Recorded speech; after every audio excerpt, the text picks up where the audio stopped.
ആയിരിക്കുന്ന ഞങ്ങളുടെ കപ്പ മുതലാളി. ചേട്ടനെ അതിനു മുമ്പ് ഞാനൊന്ന് പരിചയപ്പെടുത്തിയിട്ടുണ്ട് നമ്മുടെ മറ്റേ ചാനലിൽ.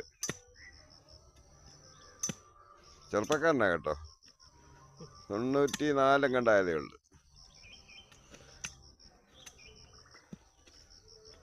അപ്പം 10 കിലോ കട്ടിയൊക്കെ എടുത്ത് പൊക്കുന്നത് കണ്ടപ്പോൾ ഞാൻ ഞെട്ടിപ്പോയി. എന്നെ കൊണ്ട് ഇപ്പോൾ പറ്റത്തില്ല 10 കിലോ കട്ടി എടുത്ത് പൊക്കാൻ. ഉണ്ടോ കേട്ടുണ്ട്, കള്ളൻ ഇങ്ങനെ ഉണ്ടാകാതെ നോക്കിയിരിക്കുന്നുണ്ട്.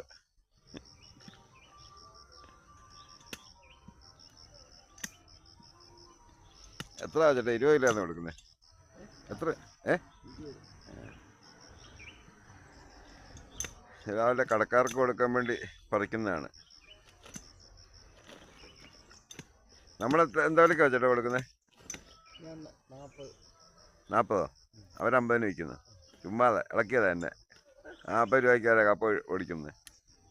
കൃഷിക്കാർക്ക് 40 ഒന്നും കിട്ടത്തില്ലെന്ന് എനിക്ക് നല്ല ബോധ്യമുണ്ട്. ഞാൻ കുറച്ച് നാൾ ഇതിനകത്ത് കിടന്ന് പയറ്റ് തല്ലി വെച്ചേട്ടാ. അന്നത്തെ കാലമല്ല, കാലമൊക്കെ എനിക്കറിയാം. കച്ചവടക്കാർ അന്നും ഇന്നും ഒന്നും മാറിയിട്ടില്ല.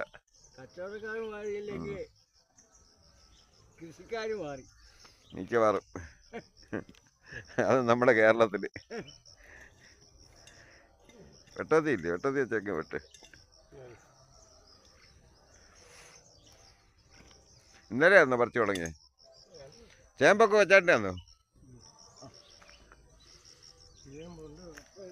ആ ശരി.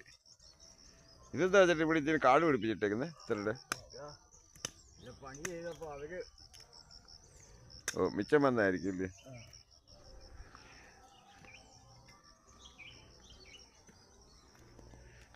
ഞാൻ ഈ കപ്പ ഇപ്പൊ പറിച്ചുകൊണ്ടിരിക്കുന്നത്.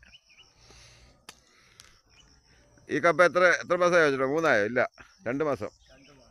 2 മാസമായ കപ്പയാണ്. 1-ാം കളയൊക്കെ കഴിഞ്ഞ് കിടക്കില്ലേ? 2-ാം കള ഉണ്ടോ? അല്ല, ഉണ്ടോന്ന് ചോദിച്ചാ.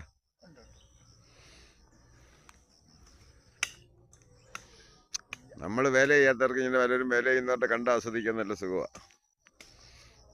ആ കപ്പയ്ക്കടയിൽ കൂടി ഇങ്ങോട്ട് കയറി വന്നിട്ടുണ്ടെങ്കിൽ ഇതിൻ്റെ ആ ഈർപ്പമൊക്കെ നമ്മുടെ ദേഹത്തോട്ട് മുട്ടുന്ന ഒരു പ്രത്യേക അനുഭൂതിയാണ് അനുഭവിച്ചിട്ടുള്ളവർക്ക്.